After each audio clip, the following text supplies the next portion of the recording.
बिस्मिल्लाहिर्रहमानिर्रहीम। अस्सलाम वालेकुम नाज़रीन, आप यूट्यूब चैनल देख रहे हैं। मैं इमरान खान हूँ। शाकिर अवान साहब को भी रात गए अगवा कर लिया गया। उसके बारे में पहले मेरे पास इन्फॉर्मेशन नहीं थी।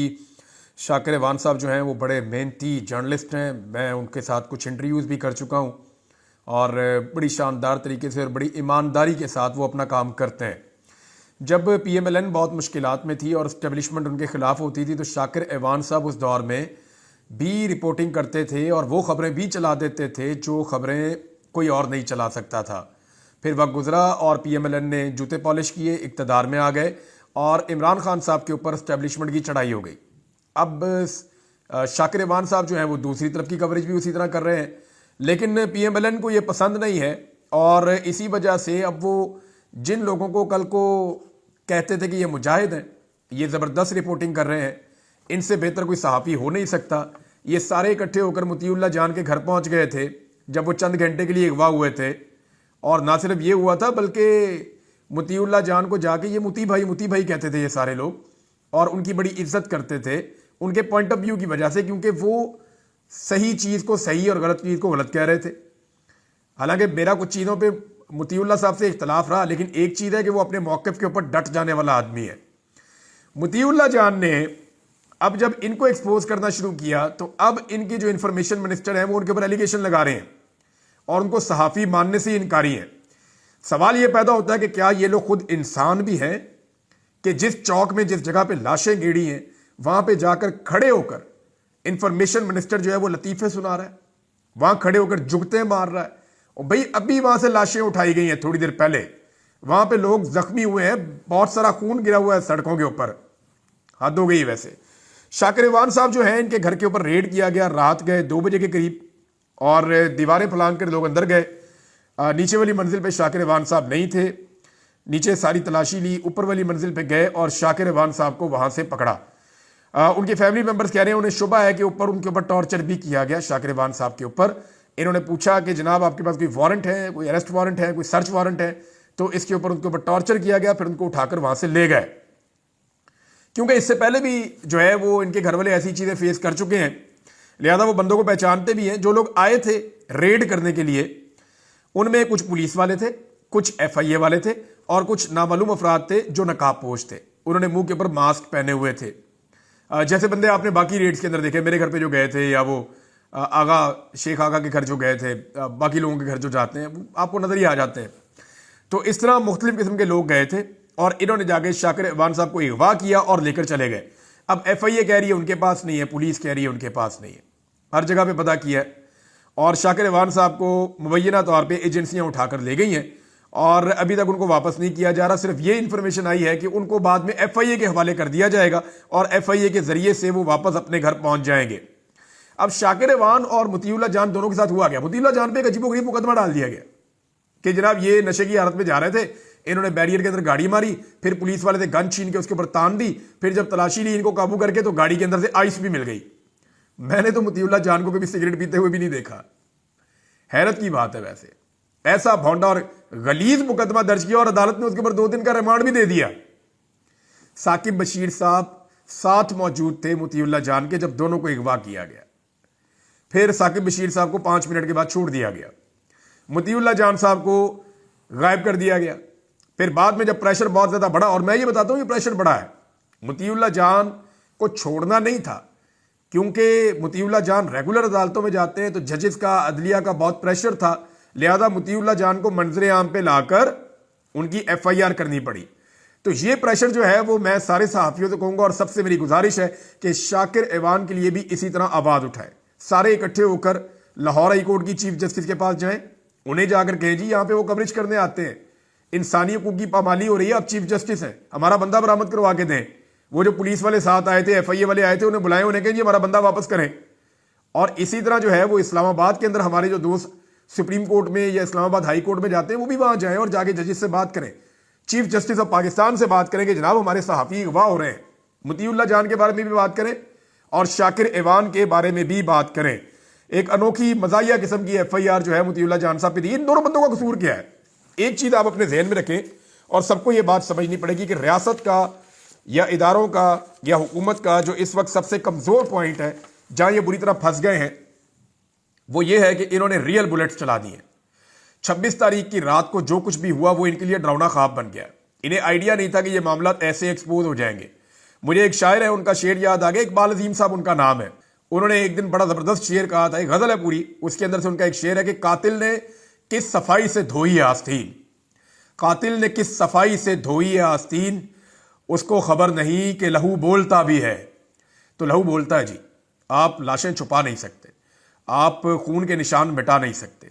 ये आपके पीछे आएगा। बीबीसी ने बड़ी जबरदस्त इसके ऊपर एक डॉक्यूमेंट्री लिखी है, लेकिन इसका इंपैक्ट बहुत गहरा आ रहा है, पूरी दुनिया के अंदर आ रहा है। आलमी सतह के ऊपर ये जो हुक्मरान है और इनके साथ जुड़े हुए लोग हैं, ये सारे फंस गए हैं और इनको जो है वो एक मुजरिम के तौर पे देखा जा रहा है, जिन्होंने निहत्ते अवाम के ऊपर अंधाधुंध फायरिंग की है। ये क्लेम किया गया कि जनाब जो मुजाहिरीन है उनके पास बहुत सारे हथियार थे, कुछ हथियार लाके सामने भी रख दिया। आपको पता है हथियार तो जब मर्जी पुलिस लाके सामने रख देती है, इनके पास पड़े रहते हैं हमेशा। तो हथियार लाके रख दिए जनाब, ये उनसे बरामद हुए। एक विजुअल ऐसा नहीं है जहां पे ये लोग हथियार लेकर आ रहे हो। पाकिस्तान तहरीके इंसाफ ने बाकायदा ये इंस्ट्रक्शन दी थी कि हथियार लेकर कोई नहीं आएगा, और कोई भी हथियार लेकर नहीं आया था, सवाई कुछ सिक्योरिटी अली अमीन गंडापुर की जो वजीर आला की है या एक दो लोगों की, उसके अलावा और किसी के पास हथियार नहीं थे। तो ये एक गलत एलिगेशन लगाया गया कि पाकिस्तान तहरीके इंसाफ के लोग हथियार लेकर आए। इस पर अल जजीरा ने कहा कि जी हम सारा दिन रिपोर्टिंग करते रहे, बीबीसी ने, बाकी सारों ने, आलमी मीडिया ने रिपोर्टिंग की है, लोकल मीडिया ने रिपोर्टिंग की है, कोई एक बंदे ने नहीं कहा कि ये हथियार लेकर आए। और किसी एक पुलिस वाले को या एक रेंजर्स को या किसी बंदे को अभी तक सामने नहीं लाया गया जिसको गोली लगी हो। अब अगर किसी को ला के उसको पट्टी करके डॉक्टर से झूठा मेडिकल लीगल सर्टिफिकेट जो है वो बना के और लाकर कह दें जनाब इसको गोली लगी है, तो हम कुछ कर नहीं सकते। लेकिन वकूए के ऊपर एक भी ऐसा वाकया या एक भी ऐसी चीज रिपोर्ट नहीं हुई, जबकि अब तक दर्जनों लोगों की वीडियोस और तस्वीर आ चुकी हैं जिन्हें गोलियां लगी हुई थी। या तो वो नीम मुर्दा हालत में थे, या वो बेहोशी की हालत में थे, या वो करा रहे थे, या उनको अस्पतालों में शिफ्ट किया जा रहा था। जो लोग अस्पतालों में गए हैं वो ये कह रहे हैं कि अस्पतालों के अंदर मरीजों का तांता बंधा हुआ था, और ज्यादा लोग वो थे जो बुलेट इंजरी के साथ आए थे। अस्पताल के अमले ने जो पहला डाटा जारी किया था उसमें बुलेट इंजरी आखिरी कॉलम में लिखी हुई थी, और 28 लोगों का वो डाटा था। अब आप अंदाजा करें कि इस सूरत हाल में हुकूमत इतने बड़े साने को कैसे छुपा सकती है। हुकूमत के लिए छुपाना मुमकिन नहीं होगा। बीबीसी की रिपोर्ट बहुत इंपॉर्टेंट है, उसके कुछ हिस्से मैं आपको पढ़ के सुनाता हूं, आप हैरान रह जाएंगे। बीबीसी ने जनाब इसके ऊपर पूरी तहकीकाती एक रिपोर्ट तैयार की है। उन्होंने अपने सहाफियों को भेजा, और जो बीबीसी की टीम पहुंची अस्पताल में, वो ये बताते हैं कि अस्पताल के बाहर पुलिस और रेंजर्स खड़ी है, और वो हर बंदे को चेक करते हैं। वो ये देखते हैं कि ये जो बंदा आया है ये कोई सहाफी है क्या है, ये कोई तहकीकात तो नहीं कर रहा, या ये कोई पाकिस्तान तहरीके इंसाफ के जो लोग जेरे इलाज हैं उनके मामले में तो नहीं आया। तो वो कहते हैं जी बहुत ज्यादा वहां चेकिंग हो रही है। अस्पताल के अमले से उन्होंने ऑफ द रिकॉर्ड बात की है, कुछ लोगों ने नाम ना बताने की शर्त के ऊपर कुछ चीजें उनके सामने रखी हैं। उन्होंने पॉली क्लिनिक अस्पताल और पिम्स अस्पताल दोनों का उन्होंने रुख किया है, और पहले जो वो अपना डाटा बता रहे हैं एक अस्पताल का बता रहे हैं, ये पॉली क्लिनिक अस्पताल है, और ये बताते हैं जनाब के यहाँ पे 3 अफराद की लाशें मौजूद थी, जिनमें से एक की लाश जो है वो बुध की रात तक मुर्दा खाने में मौजूद थी। 2 लाशें जो है वो लवाहिकीन के हवाले कर दी गई हैं, जबकि दूसरे अस्पताल से जो अभी तक वहां पे अमले ने बताया कि 2 लाशें वहां से भी लवाहिकीन के हवाले की गई हैं। जबकि पाकिस्तान तहरीक इंसाफ कह रही है जो मौके के ऊपर जिन लोगों की डेथ हो गई थी उनको डायरेक्टली उनके इलाकों में रवाना किया गया है। तो इस तरह पाकिस्तान तहरीक इंसाफ ने जो फिगर दिया है, यानी अभी वो अपना डाटा कंपाइल कर रहे हैं, तहरीक इंसाफ अपने हर इलाके से चेक कर रही है कि कौन कौन से बंदे मिसिंग हैं, फिर उनको जो है वो गिरफ्तार होने वालों की लिस्टों के अंदर चेक कर रहे हैं, और जो बंदे लापता होंगे वो कहां गए उसके ऊपर फिर तहरीक इंसाफ अपना एक डाटा जारी करेगी कि हमें इतनी लाशें मौसूल हो गई हैं, और ये बुलेट इंजरी हुई थी, हमारे इतने जख्मी हैं, इन्हें गोलियों से जख्म लगे हैं, और इसके अलावा हमारे इतने लोग जो है वो लापता हैं जिनके बारे में हमें नहीं पता कि या उनको मार दिया गया है या उन्हें लापता कर दिया गया है, और इसके अलावा इतने बंदे हमारे गिरफ्तार हैं और वो फलां जेलों के अंदर या फलां थानों के अंदर बंद है। पाकिस्तान तहरीक इंसाफ इसके ऊपर काम कर रही है, लेकिन बहुत दबाव है। तहरीक इंसाफ के ऊपर इतना दबाव शायद कभी नहीं था जितना दबाव अब है कि आप कुछ भी करें इस मामले को दबाएं, और तहरीक इंसाफ के अंदर बहुत सारे लोग इस पर काम कर रहे हैं। एक काम होगा और बड़ी बारीक वारदात है जिस पे काम हो रहा है। पाकिस्तान तहरीक इंसाफ को एक डाटा दिया जाएगा, और जिन बंदों को डाटा दिया जाएगा वो आप समझ लें जैसे ये है वजीर आला खैबर पख्तूनख्वा के साथ जो होता है वो बैरिस्टर सैफ, इस तरह के लोगों को एक डाटा दिया जाएगा कि आप ये डाटा पब्लिक कर देंगे ये बंदे आपके मारे गए हैं, और वो डाटा पब्लिक कर देंगे। उसके बाद उनमें से 5-6 बंदे लाकर सामने खड़े कर दिए जाएंगे हुकूमत की जानिब से। ये तरह समझ लें आप, ये हुकूमत और सिस्टम एक डाटा दे रहा है जो आने वाले वक्त में पाकिस्तान तहरीक इंसाफ के लोग सामने लेकर आएंगे تحریک انصاف کو میں پہلے بتا رہا ہوں کہ یہ کام ہو رہا ہے، اور اس سے اگر آپ نے بچنا ہے تو ابھی آپ تیاری کر لیں۔ تحریک انصاف کے بندے ایک ڈیٹا لے کر آئیں گے، جناب یہ بندے ہمارے مر گئے، اور وہ ڈیٹا تحریک انصاف کو دیا ہوگا کس نے؟ سسٹم نے۔ سسٹم سے ایک ڈیٹا نکلے گا اور تحریک انصاف کے بعد پہنچے گا، اور سسٹم کے جو اعلی کار ہیں تحریک انصاف کے اندر وہ اس ڈیٹا کو بتائیں گے جناب یہ ڈیٹا ہے۔ جب وہ ڈیٹا سامنے آئے گا تو اس کے بعد ان میں سے کچھ بندے لا کے سامنے کھڑے کر دیے جائیں گے، جی یہ تو بندے زندہ ہیں، یہ تو گرفتار ہوئے، یہ تو بندہ اپنے گھر پہ تھا، یہ بندہ فلان جگہ پہ تھا۔ تو اس طرح پاکستان تحریک انصاف کے بیانیے کو ضائع کرنے کی کوشش کی جائے گی۔ یہ ایک میٹنگ میں فیصلہ ہو چکا ہے کہ ان کے ساتھ ایسے کھیلو کہ ان کو ایسے نام دے دو جو نام مرے ہی نہیں ہیں، تاکہ بعد میں ان لوگوں کو سامنے لا کر جو اصل میں مرے ہیں ان کا کیس بھی خراب کر دیا جائے۔ تو یہ کھیل کھیلا جا رہا ہے، میں نے پہلے بتا دیا ہے، اور یہ کھیلا جائے گا۔ دوسری بات یہ ہے کہ بی بی سی نے جو چیزیں بتائیں ان میں ڈاکٹرز کے حوالے سے بڑی خوفناک چیزیں ہیں۔ یعنی ڈاکٹر یہ بتاتے ہیں کہ یہاں پہ بہت سارے لوگ لائے گئے تھے۔ پہلے تو ایک خاتون ہے، انہوں نے بتایا جی کہ میرے ہسبینڈ کے کندھے پہ گولی لگی ہے، میں گاڑی میں تھی، میں نے دیکھا کہ میرے ہسبینڈ جو ہیں وہ گرے ہوئے ہیں اور وہاں گولیاں چل رہی تھیں، ریئل بلٹ ہے۔ بی بی سی نے وہاں جا کر چیک کیا تو ان کے کندھے سے آپریشن کر کے گولی نکالی گئی تھی۔ تو یہ ان کا یہ کہنا ہے۔ اس کے علاوہ جناب جو ڈاکٹرز ہیں وہ یہ کہہ رہے ہیں کہ ہمارے اوپر حکومت کا بہت دباؤ ہے، اگر ہم کوئی بھی ڈیٹا دیں گے یا کوئی بھی چیز کریں گے تو اس کے نتیجے میں ہمیں اپنی نوکریوں سے ہاتھ دھونا پڑے گا۔ اور جو مریض ہیں وہ یہ کہہ رہے ہیں کہ ہم کسی بہتر اسپتال میں اپنے مریض کو لے جانا چاہتے ہیں تو ہم کہتے ہیں جناب ہمیں فائل دیں تاکہ ہم کسی اچھے اسپتال میں شفٹ کر کے علاج کروائیں، تو اس پہ وہ فائل بھی نہیں دے رہے اسپتال والے کو۔ فائل دیں گے تو اس میں لکھا ہوگا کہ اس کے اوپر کس طرح کی انجری ہے، بلٹ انجری ہے، تو جب فائل دیں گے تو وہاں پہ حکومت کے خلاف کیس بنے گا کہ جناب انہوں نے ریئل بلٹ فائر کی ہے۔ ڈاکٹرز نے یہ جو باتیں کی یہ میں آپ کو پڑھ کے سناؤں گا، یہ پیراگراف بڑا خوفناک ہے۔ بی بی سی سے بات کرتے ہوئے پولی کلینک اور پمس کے ڈاکٹرز نے کارروائی کے خدشے کی وجہ سے اپنا نام نہ ظاہر کرنے کی شرط پر بتایا کہ وہ اس بارے میں بات نہیں کر سکتے۔ تاہم ایک ڈاکٹر نے آپریشن کی رات کے حوالے سے بات کرتے ہوئے بتایا کہ انہوں نے آج تک ایک رات میں اتنی سرجریز نہیں کی ہیں جتنی اس رات کی تھیں، 26 تاریخ کی رات۔ یہ ایک ڈاکٹر نے بتایا، باقی ابھی نہیں بتا رہے۔ انہوں نے کہا اپنی زندگی میں کبھی اتنی سرجریز نہیں کی جتنی اس رات کی تھیں۔ ڈاکٹر نے کہا بعض زخمی اس قدر تشویشناک حالت میں آئے کہ ہم نے انہیں سن کرنے والی دوائی دینے کے بجائے ہمیں ڈائریکٹ ان کی سرجریز شروع کرنی پڑ گئیں۔ بہت سے مریض ایسے تھے جن کا بہت زیادہ خون بہہ چکا تھا۔ ڈاکٹر نے کہا ہمارے پاس رش اس قدر زیادہ تھا کہ ہم نے ایک بیڈ پر 2 سرجریز کی اور گولیاں نکالی۔ جو میں نے رات کو یہاں دیکھا وہ میں کبھی نہیں بھول سکوں گی۔ اب یہ ایک لیڈی ڈاکٹر ہیں جنہوں نے یہ اسٹیٹمنٹ دیا ہے۔ اب جناب جب عطا اللہ تارڑ سے پوچھا جاتا ہے، عطا تارڑ سے کہ جناب یہ آپ نے کیا کیا، تو وہ ڈینائی کرتے ہیں جی ہم نے تو ایک بھی گولی نہیں چلائی۔ تو یہ ریئل بلٹ لوگوں کو لگی کیسے؟ اسپتال انتظامیہ کے مطابق جو آف دی ریکارڈ بتا رہے ہیں، صرف ایک اسپتال میں 45 سے 55 ایسے لوگوں کو لایا گیا جنہیں ریئل بلٹس لگی ہوئی ہیں، اور جنہیں گولیاں لگی ہیں ان میں سے کئی لوگوں کو اسلام آباد سے باہر بھی لے جایا گیا۔ تو یہ ایک بڑی خوفناک رات تھی، اور یہ اس وقت تو مظاہرین کے لیے خوفناک تھی، لیکن اب ایسا لگتا ہے کہ یہ حکومت کے لیے ایک ڈراؤنا خواب بن جائے گی۔ اور یہ بھی چیز رپورٹ ہوئی ہے کہ حکومت نے اور پولیس نے جو لوگ وہاں پہ مارے گئے، جاں بحق ہو گئے، ان میں سے کسی کا پوسٹ مارٹم بھی نہیں کرنے دیا۔ انہوں نے کہا جی پوسٹ مارٹم نہیں کرنا، ورنہ پوسٹ مارٹم کی رپورٹ بنے گی تو اس کی بنیاد کے اوپر مقدمہ درج ہوگا کہ ریئل بلٹ لگی ہوئی ہے۔ اب اس پہ علی امین گنڈا پور نے کیا کیا، ہمارے پاس کوئی جواب نہیں ہے۔ اس پہ پاکستان تحریک انصاف کی قیادت نے کیا کیا، ہمارے پاس کوئی جواب نہیں ہے۔ یہ جن لوگوں کو گولیاں لگی تھی ان کے پوسٹ مارٹم خیبر پختونخوا میں بھی ہو سکتے تھے کہ جناب ایک لاش لائی گئی ہے، یہ اس کا پوسٹ مارٹم کیا گیا ہے، جناب اس کے اوپر اتنی گولیاں لگی تھی، کچھ تو آپ اپنے پاس ریکارڈ رکھ لیتے۔ لیکن پاکستان تحریک انصاف ابھی تک سنجیدہ ہو کر ڈیٹا کلیکٹ نہیں کر رہی، اور پاکستان کے میڈیا کو بہت سختی سے یہ احکامات دیے گئے ہیں کہ کچھ بھی ہو جائے اس رات کا تذکرہ نہیں کرنا۔ عمران خان کا جتنا مرضی آپ نام لیں، ان کے نام پر سے تقریباً پابندی ہٹ گئی ہے کہ جتنا مرضی آپ اس کا نام لیں، رولا ڈالیں، آپ پولیٹکس کے اوپر بات کریں، آپ پاکستان تحریک انصاف کے اندر اختلافات کے اوپر آپ بات کریں، آپ لاشوں کا مذاق اڑائیں، اس وقوعے کا مذاق اڑائیں، کچھ کریں، لیکن اس رات کو جو ظلم ہوا ہے، جو جبر ہوا ہے، اس کے بارے میں کوئی بات نہیں کرے گا۔ ہے نا فرعونیت؟ آپ کو یعنی میں اس کو اب کہاں مثال دوں، یعنی کس کے ساتھ اس کو لا کے جوڑوں میں؟ آج کے جدید دور میں سر عام گولی چلتی ہے، لوگوں کو ماری جاتی ہیں، لوگ اسپتالوں میں پہنچتے ہیں، سوراخوں والے زخم میں نے دیکھے ہیں ویڈیوز کے اندر، ان کو پوسٹ نہیں کر سکتے، وہ اتنے خوفناک قسم کے ہیں۔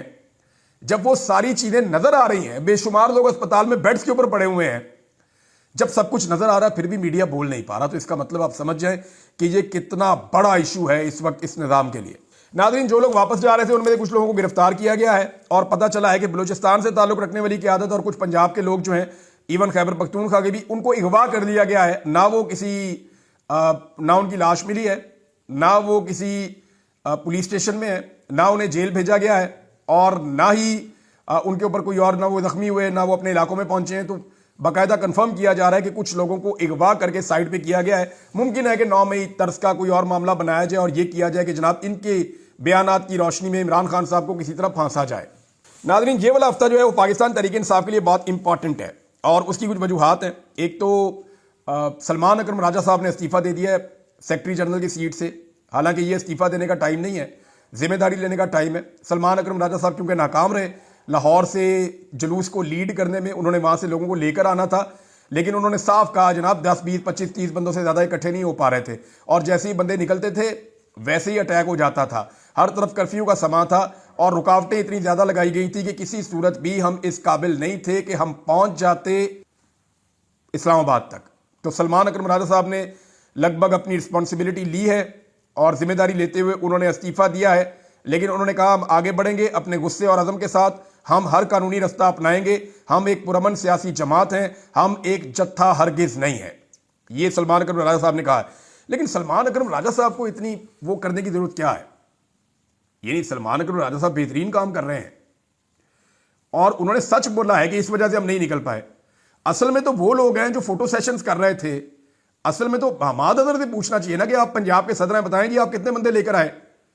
پنجاب کے صدر کی رسپانسبلٹی تھی نا کہ انہوں نے لے کر آنے تھے بندے اسلام آباد میں، خود وہ کشتیوں کے اوپر ٹریول کر رہے تھے، کبھی پیدل ٹریول کر رہے تھے، بیچارے رستہ ڈھونڈ رہے تھے، ایسا نہیں ہے کہ انہوں نے کچھ نہیں کیا۔ لیکن اگر پنجاب لگاتار فیلئر کا شکار ہو رہا ہے، ابھی میری کچھ لوگوں سے بات ہو رہی تھی، انہوں نے کہا جی فیصلہ آباد کے سوائے 2 ایم این ایز کے کوئی بھی نہیں نکلا۔ کچھ ایم این ایز آئے، انہوں نے ایک ہجوم کے ساتھ کھڑے ہو کر فوٹو سیشن کیا، اور اس کے بعد وہ غائب ہو گئے، وہ ملے ہی نہیں۔ نثار جٹ صاحب نکلے ہیں، اور یہ تلنگنگ تک تو دیکھے گئے ہیں، اور تلنگنگ کے بعد تک جو ہے وہ اسلام آباد تو نہیں پہنچ پائے، ڈی چوک میں تو نہیں آ پائے، لیکن حامد رضا صاحب بھی جو ہیں وہ اسلام آباد کی طرف بہت زیادہ زور لگا کے کوشش کرتے جانے کی، بڑا لمبا رستہ انہوں نے اختیار کیا ہوا تھا۔ اب حامد رضا صاحب نے بھی استعفیٰ دے دیا کور کمیٹی سے بھی اور پولیٹیکل کمیٹی سے بھی، اور وہ یہ کہہ رہے ہیں میں عمران خان صاحب کو مل کے ساری صورتحال بتاؤں گا کہ پنجاب کے اندر جو ہے وہ کسی قسم کا کوئی ایکٹیویٹی ہو ہی نہیں رہی۔ تو پاکستان تحریک انصاف کی جو پنجاب کی قیادت ہے وہ پوری طرح ناکام ہوئی ہے، اور اسی پنجاب کی قیادت نے سلمان اکرم راجہ صاحب کو دیوار کے ساتھ لگایا، جس کی وجہ سے انہوں نے استعفیٰ دیا ہے۔ حالانکہ استعفیٰ دوسرے لوگوں کو دینا چاہیے تھا، سلمان اکرم راجہ صاحب نے ساری بات کھل کر کی، اور انہوں نے چارج شیٹ کیا کہ لاہور میں یہ ہوا، سائیوال میں یہ ہوا، گجرانوالہ میں یہ ہوا، انہوں نے ایک ایک چیز کمیٹی کے اندر بیٹھ کے بتائی۔ تو جب انہوں نے بتائی تو پھر ان کے اوپر اٹیک کر دیا، پرانے جتنے گھاگ لوگ بیٹھے ہوئے ہیں پاکستان تحریک انصاف میں اپنی گروپنگ بنا کے، انہوں نے سلمان اکرم راجہ صاحب پہ اٹیک کیا۔ اور فواد چودھری صاحب کو سلمان اکرم راجہ صاحب پہ کیوں غصہ ہے؟ دیکھیں فواد چودھری صاحب کا میں آپ کو ایک چیز کنفرم کر دیتا ہوں کہ چودھری صاحب نا بڑے یارباش آدمی ہیں۔ حماد اظہر اور فواد چودھری ایسے ہیں، حماد اظہر کو تکلیف ہوتی ہے تو فواد چودھری کو تکلیف ہوتی ہے، فواد چودھری کو تکلیف ہوتی ہے تو حماد اظہر کو تکلیف ہوتی ہے۔ یہ دونوں آپ یہ سمجھ لیں یہ یک جان دو کالب ہے۔ تو حماد اظہر کے اوپر سارا ملبہ گرتا ہے پنجاب کا، ان کے بارے میں کوئی کچھ بات نہیں کرتا، لیکن سلمان اکرم راجہ صاحب کے اوپر سارے اٹیک کر دیتے ہیں۔ ذرا اس چیز کے اوپر بھی غور کریں، بندے کو انصاف والی بات کرنی چاہیے۔ اب یہ لاشیں کہاں گئی اور کتنے لوگ شہید ہوئے، کتنے لوگ لاپتہ ہیں، پاکستان تحریک انصاف کو اس کے اوپر باقاعدہ انکوائری کر کے صحیح ڈیٹا دینے کے بعد سوگ کا اعلان کرنا چاہیے۔ یہ بہت بڑا سانحہ ہے۔ اب تک کے لیے اتنے ہی، اپنا خیال رکھیے گا، اپنے اس چینل کا بھی۔ اللہ حافظ۔